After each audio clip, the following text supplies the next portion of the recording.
Welcome to రాజనీతి.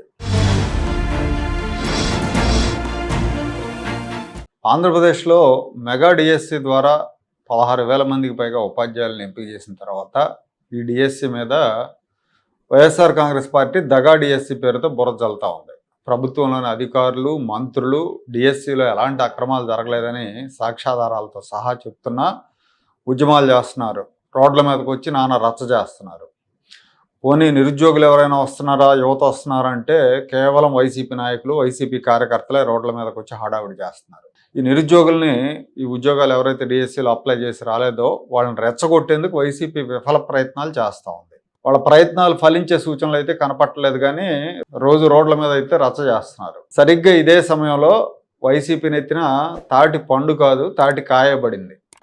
Jaganmohan Reddy party అధికార పక్షానికి లడ్డూలాగా దొరికిపోయింది. మరి ఇప్పుడు అధికార కూటమి, ముఖ్యమంత్రి చంద్రబాబు, నారా లోకేష్ ఈ అవకాశాన్ని వాడుకుంటారో వదులుకుంటారో కానీ సరైన సమయంలో జగన్ హయాంలో జరిగిన ఏపీపీఎస్సీ గ్రూప్ 1 పరీక్షల నిర్వహణ మీద సిట్ తన నివేదికను హైకోర్టుకు సమర్పించింది.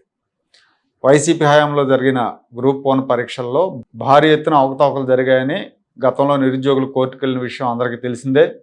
అవకతవకలు జరిగాయని నిర్ధారించిన హైకోర్టు సింగిల్ జడ్జి పరీక్షలు రద్దు చేసి మళ్లీ నిర్వహించాలని ఉత్తర్వులు ఇచ్చారు. దీని మీద ఏపీపీఎస్సీ అప్పీల్కి వెళ్ళింది. అప్పీల్ను విచారించిన హైకోర్టు డివిజన్ బెంచ్ ఒక ప్రత్యేక దర్యాప్తు బృందాన్ని ఏర్పాటు చేసి విచారణ జరిపి మాకు నివేదిక ఇవ్వాలని ఆదేశాలు జారీ చేసింది. హైకోర్టు ఆదేశాల మేరకు విచారణ జరిపిన సిట్ కోర్టుకు తన నివేదిక సమర్పించింది. గ్రూప్ 1 పరీక్షల్లో తీవ్రమైన అక్రమాలు, నిబంధనల ఉల్లంఘన జరిగినట్టు సిట్ తన దర్యాప్తులో తేల్చింది. సెంట్రల్ ఫోరెన్సిక్ సైన్స్ ల్యాబొరేటరీ నివేదికల ఆధారంగా దీన్ని నిర్ధారించామని ఆ నివేదికలో సిట్ పేర్కొంది. ఏపీపీఎస్సీ నియమావళి ప్రకారం ఆన్సర్ షీట్ల రీవాల్యుయేషన్ అంటే మళ్ళీ కరెక్షన్ చేయటం పూర్తిగా నిషిద్ధం. కేవలం మార్కులు రీకౌంటింగ్ మాత్రమే ఆస్కారం ఉంటుంది. అయినప్పటికీ మొదట డిజిటల్ వాల్యుయేషన్ చేశారు, ఆ తర్వాత హైకోర్టు తీర్పు నెపంతో రెండోసారి మాన్యువల్ వాల్యుయేషన్ చేశారు. మళ్ళీ ఏపీపీఎస్సీ కొత్త చైర్మన్ హయాంలో మూడోసారి కూడా మాన్యువల్ వాల్యుయేషన్ చేశారు. నిబంధనలకు విరుద్ధంగా రీవాల్యుయేషన్ చేయడం అనేది తీవ్రమైన ఉల్లంఘనగా సిట్ తేల్చింది. ఒక్కసారి జవాబు పత్రాలు వాల్యుయేషన్ పూర్తయిన తర్వాత నిబంధనలకు విరుద్ధంగా మళ్ళీ కొత్తగా డూప్లికేట్ ఓఎంఆర్ బార్ కోడ్ షీట్లని రీప్రింట్ చేశారు. దీనికోసం హైకోర్టు నుంచి ఎలాంటి అనుమతి తీసుకోలేదు. హాయ్లాండ్లో క్యామ్సైన్ మీడియా అనే ఒక ప్రైవేట్ సంస్థ దగ్గర 84 రోజుల పాటు ఈ జవాబు పత్రాలు ఉంచారు. అర్హత లేని వాళ్లతో పేపర్లు దిద్దించారు. ఇక్కడ లాజిస్టిక్స్, ప్రిపరేటరీ వర్క్ పేరిట 1,14,32,000 రూపాయలు ఖర్చు చేశారని నివేదికలో పేర్కొన్నారు. 61 ఆన్సర్ షీట్ల మీద నిబంధనలకు విరుద్ధంగా వైట్నర్ ఉపయోగించారని గుర్తించారు. సిఎఫ్ఎస్ఎల్కి పంపిన 736 జవాబు పత్రాల్లో 95% పత్రాల్లో మార్పులు, ఓవర్ రైటింగ్ జరిగాయని తేల్చారు. ఏపీపీఎస్సీ నిబంధనల ప్రకారం చీఫ్ ఎగ్జామినర్లకు మార్కులు మార్చే లేదా దిద్దుబాటు చేసే అధికారం లేదు. కానీ చాలా ఓఎంఆర్ షీట్లలో చీఫ్ ఎగ్జామినర్లు సొంతంగా సంతకాలు చేసి మార్కులు మార్చినట్టు సిఎఫ్ఎస్ఎల్ నివేదికలో హైదరాబాద్ సిఎఫ్ఎస్ఎల్తో సహా 7 కేంద్ర ఫోరెన్సిక్ ల్యాబొరేటరీలు పూణే, భోపాల్, సిమ్లా, గౌహతి, కోల్కతా, న్యూఢిల్లీలోని ఫోరెన్సిక్ ల్యాబుల నుంచి నివేదికలు తీసుకుని ఆ నివేదికల ద్వారా ధృవీకరించారు.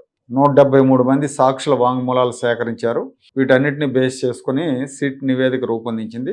ఈ ఫైనల్ రిపోర్ట్ని SIT chief CID DG Ravishankar Ayyanar హైకోర్టుకు సమర్పించారు. ఇప్పుడు వైసీపీ సూప్లో పడిపోయింది. మెగా డిఎస్సిలో మొదట పేపర్ లీక్ అయినాయని, తర్వాత స్పోర్ట్స్ కోటాలో అక్రమాలు జరిగాయని లేనిపోని ప్రచారాలు చేస్తూ ప్రజలను తప్పుదోవ పట్టించే ప్రయత్నం చేస్తున్న సమయంలో వైసీపీ హయాంలో జరిగిన ఏపీపీఎస్సీ పరీక్ష అత్యంత లోపభూయిష్టంగా అవకతవకలు, అక్రమాలతో నిర్వహించారని హైకోర్టు నియమించిన సిట్ తేల్చింది. తమ హయాంలో జరిగిన పరీక్షల్ని అత్యంత లోపభూయిష్టంగా నిర్వహించి ఇప్పుడు డిఎస్సిలో అవకతవకలు జరిగాయని ఏ ముఖం పెట్టుకుని జనం దగ్గరికి వెళ్తారు? దొంగతనం చేసిన వాడే ఎదుటి వాళ్ళని దొంగ అన్నట్టుగా వైసీపీ తీరుంటుంది. ముందు నుంచి ఆ పార్టీకి, ఆ పార్టీ నాయకులకి ఇది అలవాటు. ముందు ఏపీపీఎస్సీ గురించి చెప్పి ఆ తర్వాత డిఎస్సి గురించి మాట్లాడండి అని జనం అడిగితే ఏం చెప్తారు వీళ్ళు?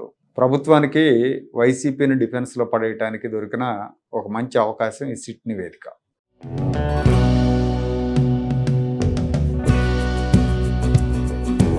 Like, share and subscribe to Rajaniti channel.